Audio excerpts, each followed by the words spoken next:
Nabi Adam alaihissalam, yaitu Qabil dan Habil. Kalau dalam hadis tafsir yang lain itu bukan Qabil namanya, Qabil dan Habil. Bukan pakai lam tapi pakai nun, ya. Qabil dan Habil. Nah, tapi yang konkret itu Qabil dan Habil. Qabil dan Habil disuruh oleh Nabi Adam untuk melaksanakan kurban. Karena Qabil itu profesinya sebagai petani, ya, dia bercocok tanam yaitu menanam gandum, ya, maka dia korbankan hasil pertaniannya yaitu gandum. Sedangkan Habil karena profesi sebagai seorang peternak, dia menggembala domba, maka dia korbankan yaitu hasil ternak dia. Dan ternyata yang diterima oleh Allah Subhanahu wa taala adalah kurbannya Habil, ya, yaitu peternak. Ini bukan berarti kemudian seorang punya profesi peternak itu lebih mulia daripada petani, bukan begitu. Ya, ternyata kenapa kemudian Habil yang diterima sedangkan Qabil ditolak oleh Allah kurbannya itu?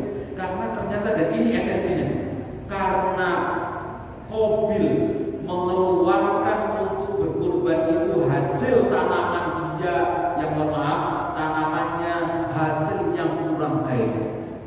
Dia ambil gandum, biji gandum yang jelek, ya, yang jelek, bukan yang kualitasnya sempurna, bukan kualitas yang baik, yang dijadikan kurban.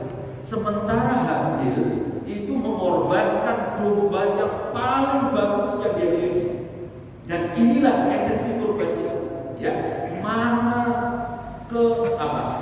kekayaan kita, ya, harta kita yang terbaik itulah nanti yang akan diterima oleh Allah Subhanahu wa taala kurban. Maka ini pelajaran penting. Jangan sampai kita kemudian berkorban yang penting sah. Ada orang yang kalau dia memiliki kemampuan berkorban 1 ekor kambing yang tipe A, misalnya harganya 5 juta, kemudian dia korbankan kambing yang tipe D, harganya 2,5 juta misalnya, maka secara hukum fikih sah. Asal sudah memenuhi syarat, ya, bahwa binatang itu musinnah, cukup umur, maka dan tidak termasuk 4 kategori yang dilarang untuk dikorbankan, maka sah. Tapi tidak hanya sekedar sah, yang terpenting adalah yang terbaik yang kita miliki. Kalau kita punya kemampuan, ya, kurban 5 juta, terus kita hanya berkurban dengan yang 2,5 juta, jangan-jangan kita mirip seperti Qabil. Dia hanya berkorban dari sesuatu yang dia miliki, tapi sesuatu itu yang tidak berkualitas. Ya, maka berusahalah kita kalau berkurban, ya, berkurban ala Habil, ya. Jadi yang dikorbankan adalah harta kekayaan yang terbaik kita yang kita korbankan. Nah, ini penting. Nah, kurban itu jadi sekali lagi dalam dalam tradisi ilmu Islam itu kurban tidak mesti hanya dalam pengertian kurban mendekatkan diri kepada Allah, tidak hanya harus dengan binatang, ya, tetapi juga dengan yang lain. Nah, udhiyah atau yang kemudian disebut oleh orang Indonesia sebagai pengorbanan itu, ya, di Indonesia sesungguhnya kalau dalam Islam Idul Adha itu lebih utama daripada Idul Fitri, ya. Kalau di Indonesia kan yang ramai itu yang parah Idul Fitri atau Idul Adha? Idul Fitri biasanya, ya. Idul Fitri tidak hanya Idul Fitri. Idul Fitri setelah Idul Fitri masih banyak sekali aneka ragam tradisi keislaman kita di Indonesia. Ada halal bihalal, ya. Yang halal bihalal itu bahkan bisa jadi sampai 1 bulan, ya. Tapi kalau Idul Adha biasa aja. Idul Adha habis sembelihan kurban, ya sudah begitu saja. Padahal dalam Islam Idul Adha itu lebih utama, ya. Idul Adha itu lebih utama daripada Idul Fitri. Kenapa kalau lebih utama? Indikatornya jelas. Orang kalau Idul Fitri, ya, orang ketika mengucapkan takbir itu cuma sampai selesai sholat saja, ya, mengumandangkan takbir Allahu Akbar, Allahu Akbar, Allahu Akbar, mulai dari malam atau bahkan mulai asarnya waktu menjelang Idul Fitri sampai kemudian pelaksanaan sholat Idul Fitri, takbirnya itu. Tapi takbir Idul Adha bahkan dianjurkan sampai waktu asar hari tasyrik terakhir. Artinya apa? Bahwa ini menjadi indikator bahwa Idul Adha lebih utama. Idul Adha, kalau Idul Fitri orang hanya diharamkan puasa hanya satu hari itu saja. Satu hari ketika satu Syawal itu saja diharamkan. Dalam Idul Adha tidak hanya pada waktu Idul Adha saja, tanggal 10 Dzulhijjah, 11, 12, 13 dia juga diharamkan untuk berpuasa. Maka bagi orang yang terbiasa melaksanakan ayyamul bid, puasa tanggal 13, 14, 15, nah kalau saat Idul Adha maka mulainya 14, 15, 16 ya. Jadi tidak 13 ya, tapi kata 13 itu haram. Nah, kita kembali. Jadi Idul Adha atau udhiyah, penyembelihan binatang kurban itu ya, yang namanya udhiyah, binatang yang dikorbankan itu ya, disebutkan oleh para ulama yang namanya pengorbanan itu apa? Ismul lima yudbahu bihi minan na'ami yauman nahri wa ayyamat tasyrik ya. Binatang yang dipersembahkan untuk mendekatkan diri kepada Allah, taqarruban ilallah, mendekatkan diri kepada Allah yang dilaksanakan pada tanggal 10 Dzulhijjah dan 3 hari tasyrik. Artinya apa? Bahwa untuk dipersembahkan, untuk dijadikan korban itu harus minan na'am. Na'am itu jamak ya, an'am. Na'am itu artinya binatang ternak. Yang dibolehkan untuk dijadikan korban hanya binatang ternak. Binatang ternak apa? Hanya unta, sapi dan kambing. Hanya 3 ini. Yang lain tidak. Ya, meskipun ada orang punya peternakan kuda, kan enak nanti kalau korban kan binatang dijadikan tunggangan kita saat melewat sirot kan gitu ya. Biasanya saat melewat sirot. Nah kalau sapi jalannya pelan. Iya. Apalagi kambing ya, jalannya pelan. Yang kurban orangnya gede banget, kambingnya kecil, jalannya pelan. Maka kemudian mending kurbannya pakai kuda saja. Dia halal, daging kuda itu halal. Tapi kuda tidak boleh dijadikan kurban. Kenapa tidak boleh? Karena yang boleh dijadikan kurban itu hanya an'am, binatang ternak, yang binatang itu yang diwajibkan untuk zakat. Orang punya banyak ternak ayam, sebanyak apapun dia tidak wajib zakat. Dalam kaitannya zakat binatang ternak, bukan zakat profesi, bukan. Ya, kalau orang punya banyak peternakan kuda, ya itu siapa itu? Pak Menteri Pertahanan kita ya, Pak Prabowo. Di Hambalang banyak sekali itu kudanya. Sebanyak apapun dia punya kuda, tidak wajib. Ya, untuk zakat nggak ada kewajiban zakat dari binatang ternak kuda. Maka kuda tidak boleh dijadikan kurban karena kuda tidak termasuk binatang yang diwajibkan untuk zakat. Ya, yang diwajibkan hanya unta, sapi tentu dengan yang sejenis yaitu kerbau. Kerbau termasuk jenis dari sapi. Unta itu baik unta yang berpunuk 1 maupun yang berpunuk 2. Nah itu sama-sama diwajibkan untuk zakat, boleh dipakai untuk berkurban. Juga kambing yaitu termasuk domba. Nah hanya 3 binatang ini yang boleh dikorbankan, yang lain tidak. Ada orang ya kemudian masih nanya saja, kenapa ayam nggak boleh dikorbankan? Kan orang Indonesia itu gemarnya makan ayam, kenapa nggak korban ayam saja? Atau orang Madura senangnya bebek ya udah korban bebek saja, maka tetap tidak boleh. Ada yang nanya saya, kenapa kok tidak boleh? Ya memang ketentuannya begitu. Nah, kenapa ketentuannya begitu? Karena tuntunannya dari sononya begitu. Kenapa tuntunannya dari sono begitu? Dia masih ngeyel saja. Saya jawab aja, karena bebek ayam itu tidak bisa dituntun, maka nggak bisa dijadikan korban. Yang boleh dijadikan korban yang bisa dituntun saja. Kambing bisa dituntun, sapi bisa dituntun, onta bisa dituntun. Nah makanya dia boleh dijadikan korban. Bebek ayam nggak bisa dituntun. Akhirnya dia, oh iya betul bisa. Padahal saya ngarang-ngarang. Ya.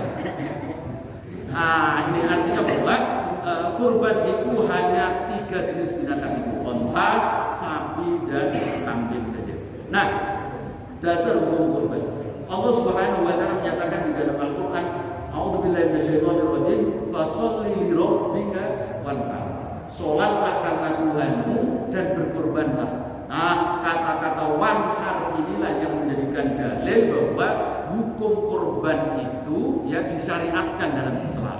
Karena apa? Karena itu diperintahkan oleh Allah. Nah, perintah ini nanti maknanya ini menunjukkan wajib atau sunnah. Nah, nanti para ulama berbeda dalam hal ini. Ya, ini yang pertama. Ya, Allah menyatakan fasholli li rabbika wanhar. Yang kedua, Allah menyatakan di dalam Al-Quran surat Al-Hajj ayat ke-36, wal budna ja'alnaha lakum min sya'airillah. Ya, Allah menjadikan ya onta-onta itu menjadi syiar-syiar Allah.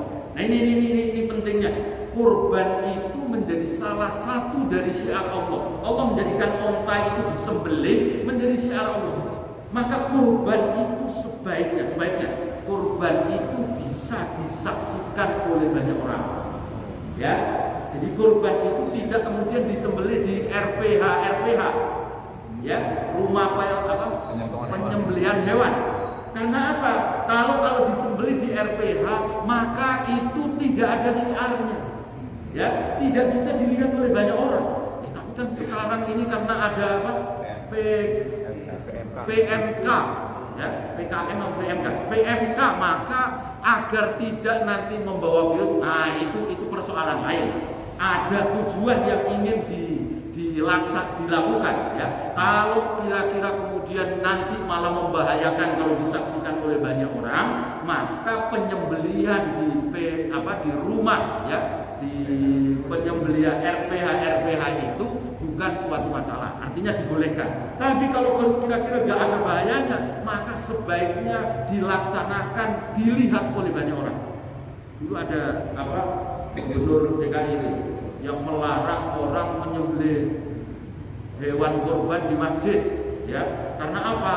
Karena nanti ditakutkan anak-anak dari kecil sudah diajari punya jiwa keras, ya, sadis, ya, tega sama orang. Kenapa? Karena sejak kecil sudah melihat binatang disembelih itu. Maka orang yang melihat itu nanti akan punya perangai sadis, ya. Ini sama sekali tidak benar. Ya, buktinya apa? Ya, karena justru banyak, mohon maaf, preman-preman tukang begal itu justru barangkali nggak pernah melihat kurban. Kan mereka jarang ke masjid kan. Orang yang beli kurban itu yang ada itu di masjid. Ya, yang suka ke masjid itu kan biasanya anak orang baik-baik kan. Atau orang yang baik lah yang datang ke masjid itu. Ya paling nggak ketika melihat binatang kurban, berarti orang baik itu datang ke masjid. Walaupun datangnya ke masjid cuma sekali doang saat ada penyembelihan kurban doang, itu masih mending, ya, daripada nggak pernah datang ke masjid, nggak pernah lihat binatang dikorbankan. Itu justru malah mereka yang malah punya sadisme ini, ya.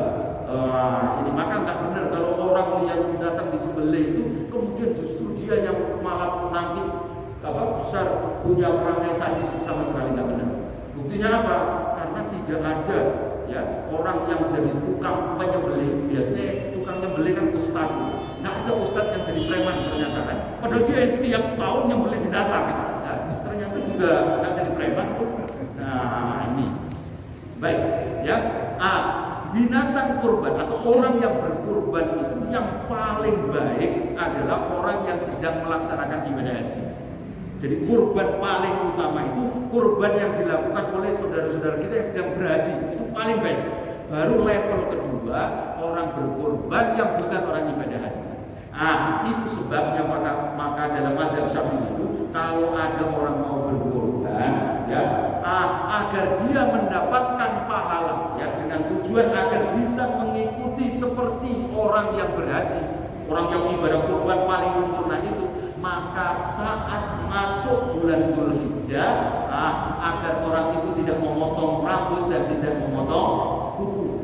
Hadis Nabi menjelaskan idza dakhala al-ashru, ya, min Dzulhijjah wa arada ahadukum ayyudhiya, dan orang itu menghendaki kalau sudah masuk tanggal 1 Dzulhijjah dan dia mau melaksanakan ibadah kurban, maka jangan sekali-kali dia memotong rambut maupun kukunya. Ini tujuannya apa? Agar orang yang ibadah kurban yang bukan haji, maka dia mendapatkan pahala seperti pahalanya orang yang berkorban yang saat melaksanakan ibadah haji. Itu tujuannya. Kenapa orang ibadah haji itu tidak boleh motong kuku, tidak boleh motong rambut? Maka atas dasar itu biar tafaulan ya, agar punya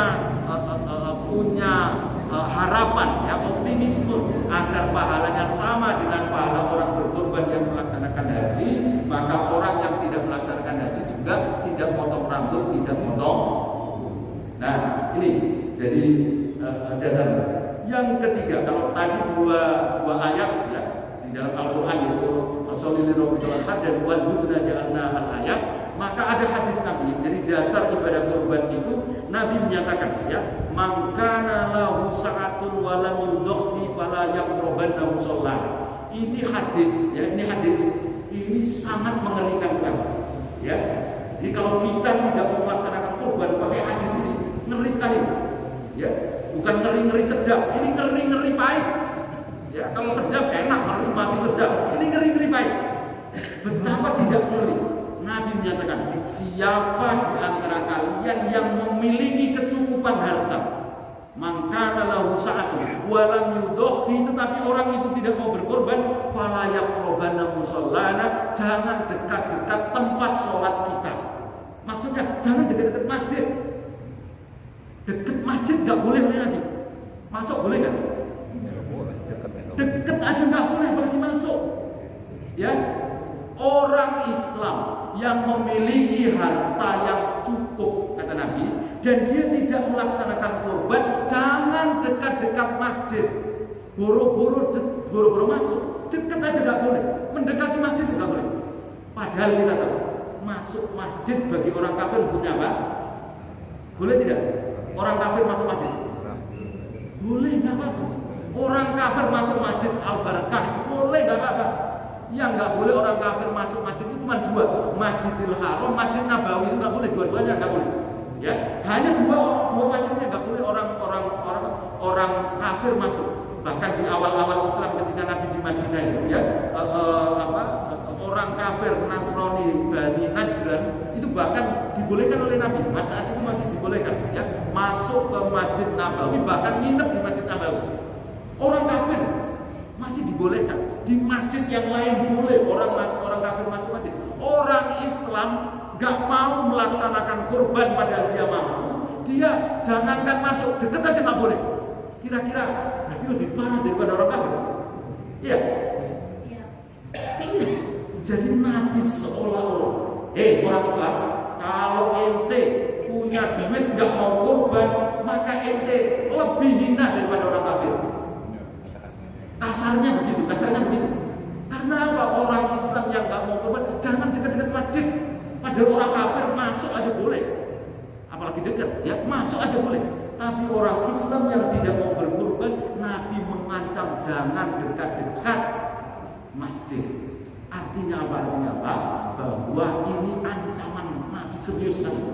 Orang Islam yang punya harta. Nah, nanti kita bahas mampu itu sejauh mana mampu itu. Nah, nanti. Hadis berikutnya dari dasar orang berkorban itu Nabi menyatakan ma'amila ibnu Adam yauman nahri amalan ahabba ilallahi min iraqatid dam. Ya. Nabi menyatakan tidak ada amal anak Adam pada tanggal 10 Dzulhijjah yang lebih Allah cintai daripada menyembelih binatang. Maka menyembelih binatang ini amal terbaik tanggal 10 Dzulhijjah. Orang mau melakukan apa saja kalah semua. Ada orang ngasih sedekah kepada anak yatim 1 miliar misalnya, masih kalah dengan menyembelih binatang 1 ekor kambing. Amal ibadah apapun kalah oleh penyembelihan ini. Jadi amal yang paling dicintai oleh Allah khusus tanggal 10 Dzulhijjah itu, hanya tanggal 10 Dzulhijjah itu tidak ada yang lebih Allah cintai daripada mengalirkan darah. Artinya apa? Menyembelih binatang untuk dikorbankan itu menjadi amal paling baik. Hadis inilah yang dijadikan oleh Ibnu Abbas radhiyallahu anhu, ya, sahabat Nabi Ibnu Abbas ini, ya. Ibnu Abbas itu kemudian berfatwa bahwa orang jika tidak mampu berkorban dengan kambing pada tanggal 10 Dzulhijjah, dia dibolehkan berkorban pakai ayam. Ada yang mau ikut pendapat Ibnu Abbas? Jadi kalau ada orang tanggal 10 nggak bisa beli kambing, maka menurut Ibnu Abbas boleh boleh berkorban pakai ayam, menyembelih ayam.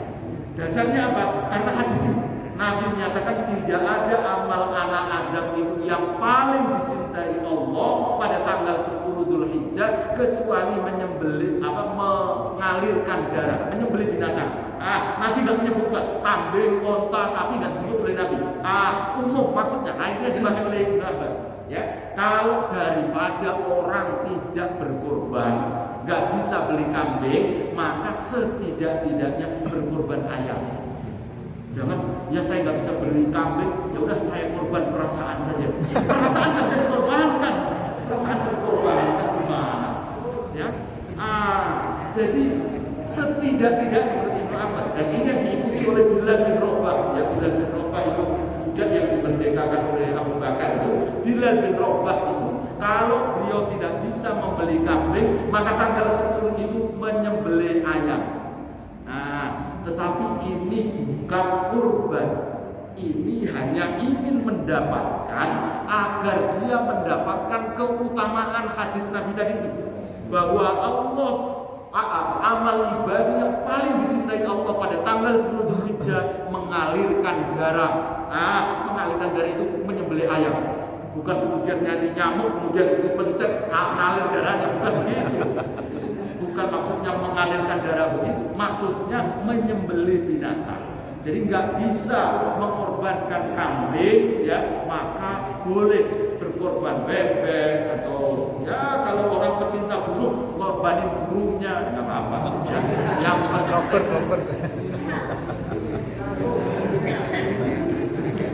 Nanti istrinya bawa boleh dikorbanin.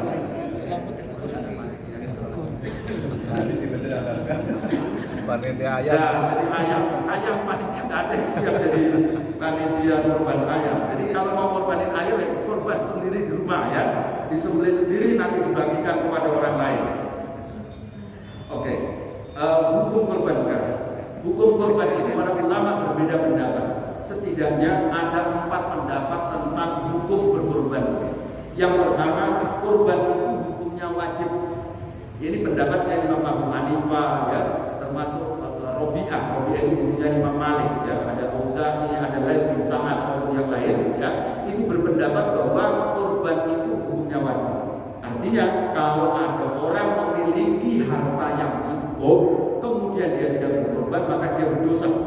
Ini pendapatnya Imam Abu Hanifah dan yang lain ya. Dasarnya apa? Dasarnya karena perintah dalam Al-Quran itu fasholli li rabbika wanhar tadi. Itu kan fi'il amar. Fi'il amar itu menunjukkan sesuatu yang wajib. Karena Allah memerintahkan berkorbanlah, maka korban itu menjadi hukumnya wajib.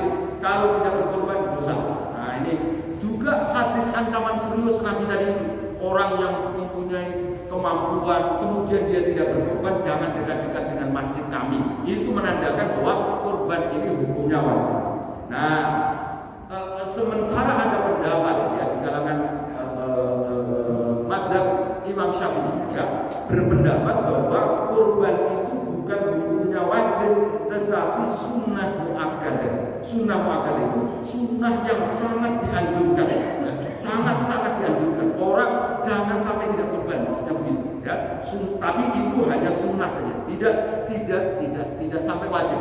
Hebatnya Imam Syafi'i. Kalau Imam Abu Hanifah dasarnya fasholli li rabbika wanhar. Imam Syafi'i itu orang sangat alim, sangat pintar. Murid-muridnya Imam Abu Hanifah yang berpendapat bahwa kurban itu hukumnya wajib dibantah oleh Imam Syafi'i. Kata Imam Syafi'i, ayat itu fasholli li rabbika wanhar. Sholatlah kamu karena Tuhanmu dan berkorbanlah. Sholatnya itu sholat apa? Sholat Idul Adha. Maka sholat Idul Adha itu berkorban harus setelah sholat Idul Adha, karena dalam dasarnya itu fasholli, sholatlah karena Tuhan. Sholat Idul Adha dulu, wanhar dan berkorban. Artinya korban itu nunggu selesai sholat Idul Adha. Kata Imam Syafi'i, sholat Idul Adha hukumnya sunnah.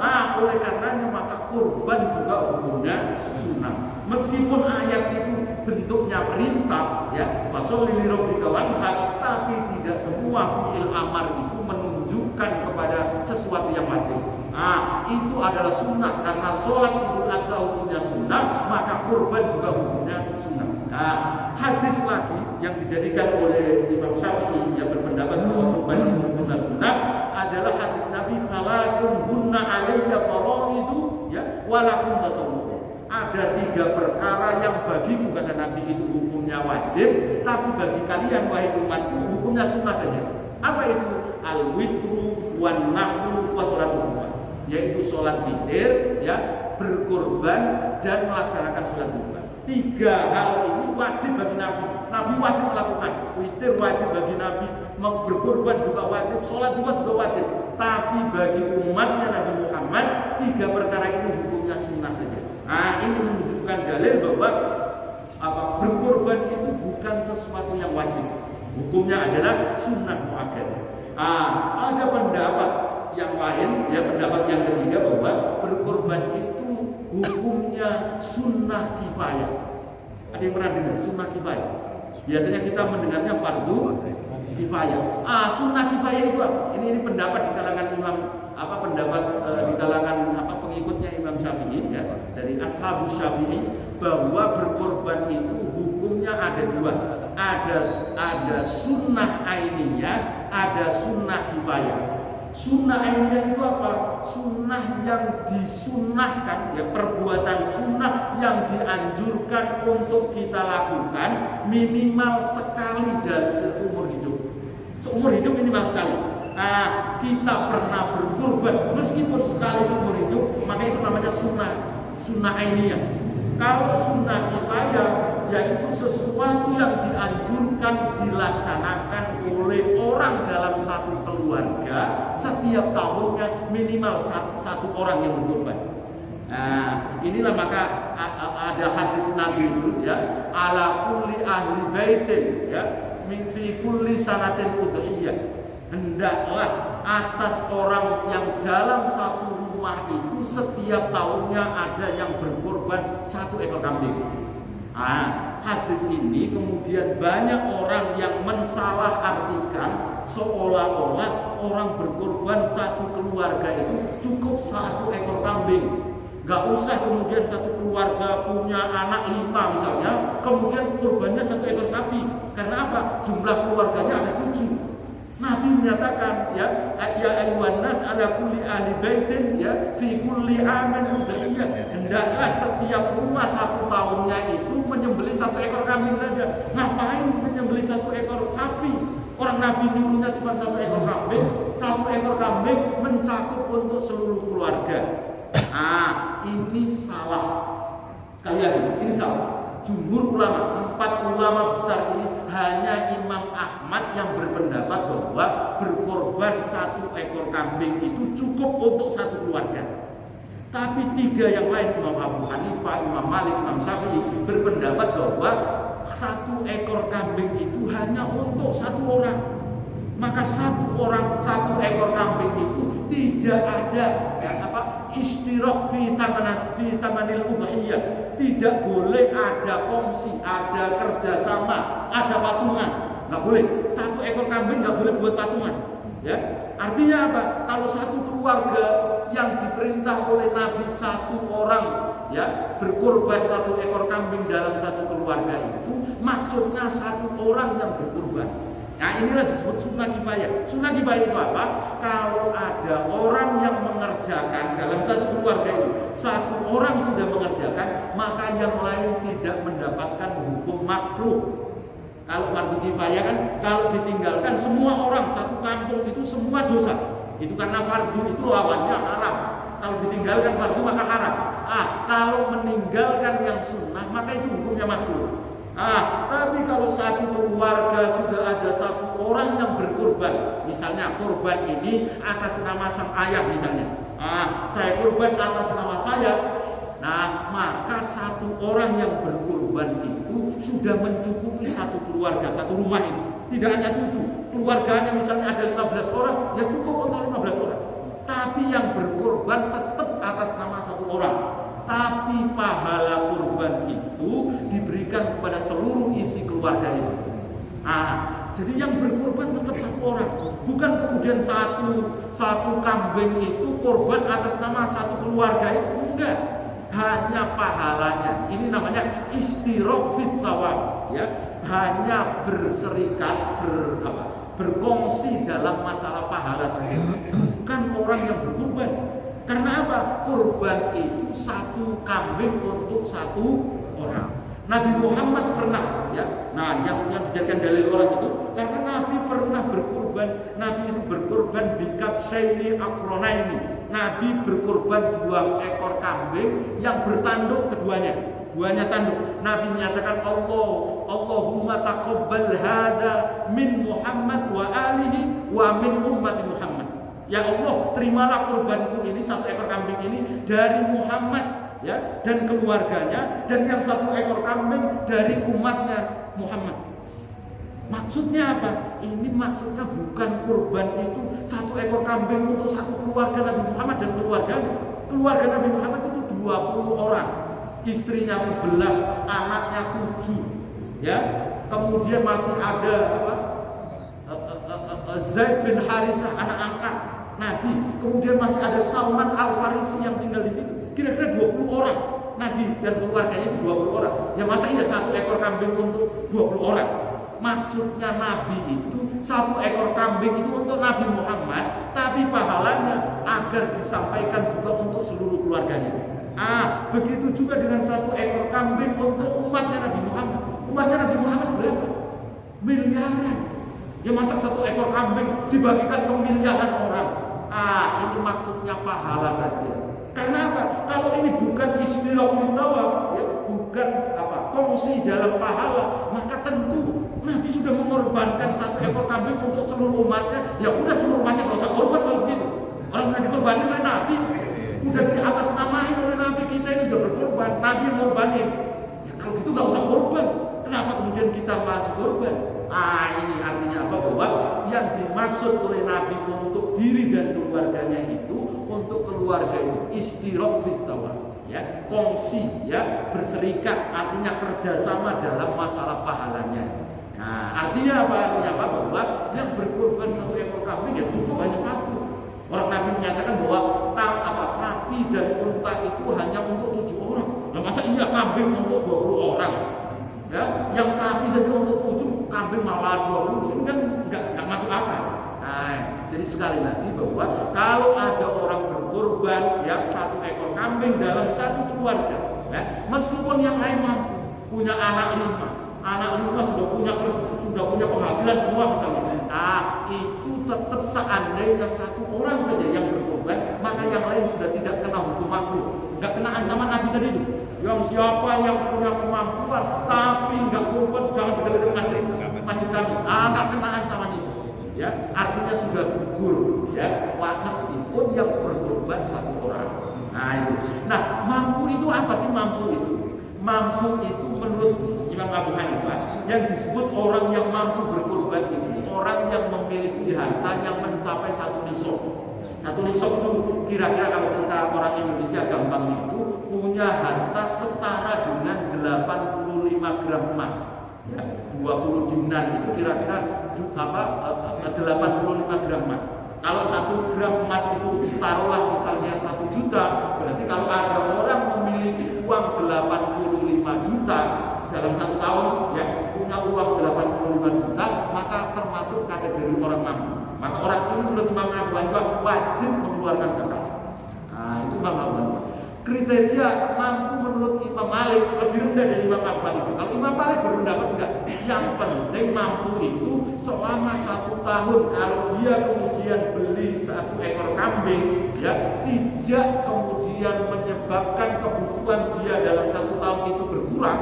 Misalnya kalau kebutuhannya 1 bulan, taruhlah orang itu 1 juta misalnya kebutuhannya, maka berarti 1 tahun kan berarti 12 juta.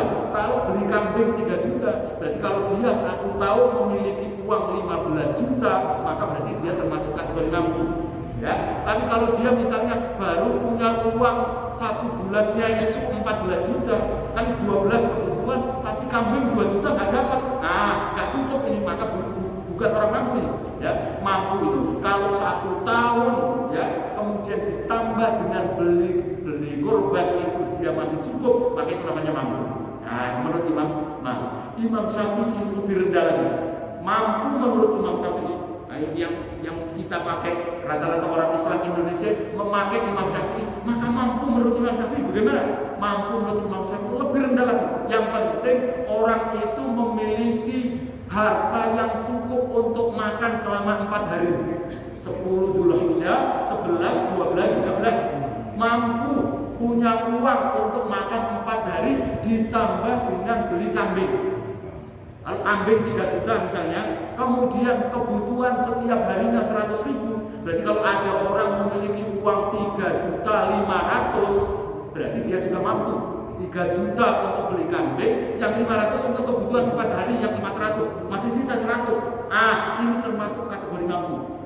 Maka kalau menurut saya mampu ini ya jadi rendah. Yang penting beli kambing dan masih cukup untuk makan selama 4 hari. Maka itu termasuk kategori mampu. Nah ini kira-kira orang kita kan masih banyak yang mampu. Ya, kita lihat nanti korban masjid Al-Barakah apakah sebanyak jamaah masjidnya. Kalau enggak berarti enggak mengikuti Imam Syafi'i ini. Ya, enggak mengikuti Imam Syafi'i. Kalau mau mengikuti Imam Syafi'i, mampu itu cuma punya uang 3.500.000. Cuma 3.500.000 masa enggak punya? Lebih ringan lagi mampu itu menurut Imam Ahmad. Imam Ahmad berpendapat orang yang disebut mampu berkorban itu yang penting dia sanggup membayar korbannya meskipun hutang. Meskipun dia hutang, dia nggak punya apa-apa, nggak punya pendapatan, tapi kepengen korban, tapi dia punya keyakinan bahwa dalam 1 tahun itu dia bisa melunasi hutangnya. Taruhlah hutang 3 juta, saya bisa melunasi hutang 1 tahun. Ya, mestinya orang kan bisa, orang HP saja, HP itu, ya. Ini kan lebih mahal daripada kambing, lebih mahal dari kambing. HP aja kebeli cash. Masa korban mengutang juga masih nggak mau juga. Ya, Imam Ahmad menyatakan kalau orang hutang untuk beli 1 ekor kambing dan dia punya keyakinan bahwa dalam 1 tahun itu dia bisa mengembalikan, maka orang itu termasuk kategori mampu. Kalau menurut Imam Ahmad, hampir semua orang harusnya korban. Menurut Imam Ahmad, karena apa? Orang korban boleh dari uang hasil hutang. Dasarnya apa?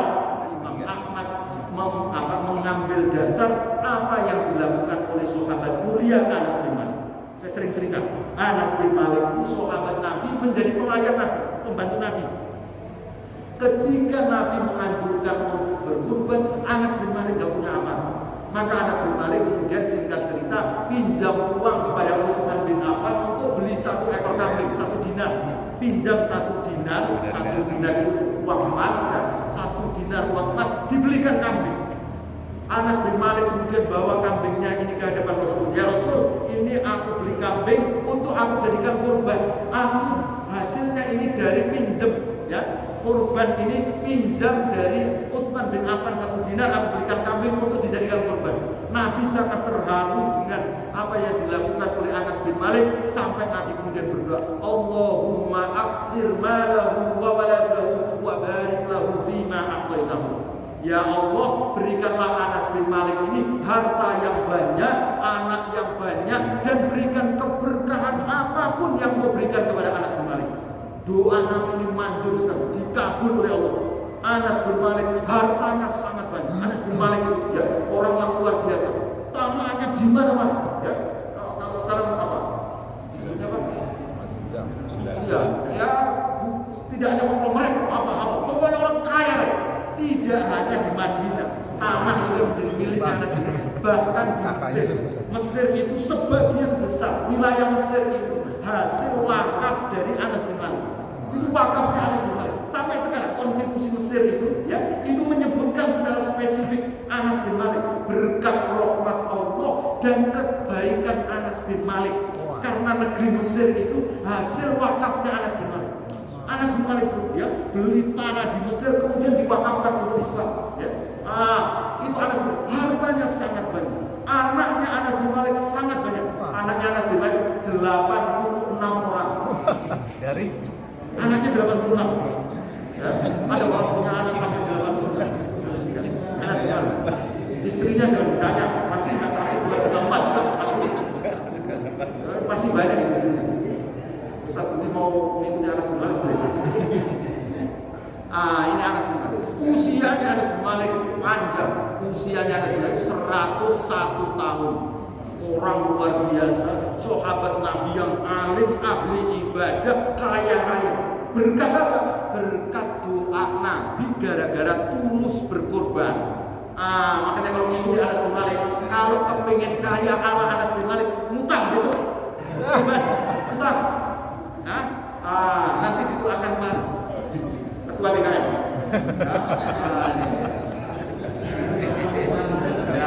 Mudah-mudahan kita tahun ini diberikan kemudahan oleh Allah bisa berkorban.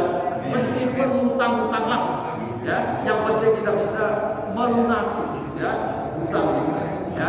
Sampai di sini dulu. Kita lanjutkan sesi berikutnya besok, ya. Ada yang mau nanya atau cukup, ya? banyak waktunya. Dari saya.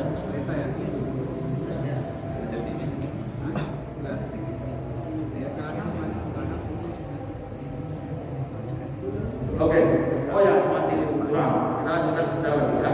Yang keempat kan tadi baru bertiga ya, wajib, sunnah muakkadah, sunnah kifayah. Yang keempat hukumnya dari sunnah menjadi wajib.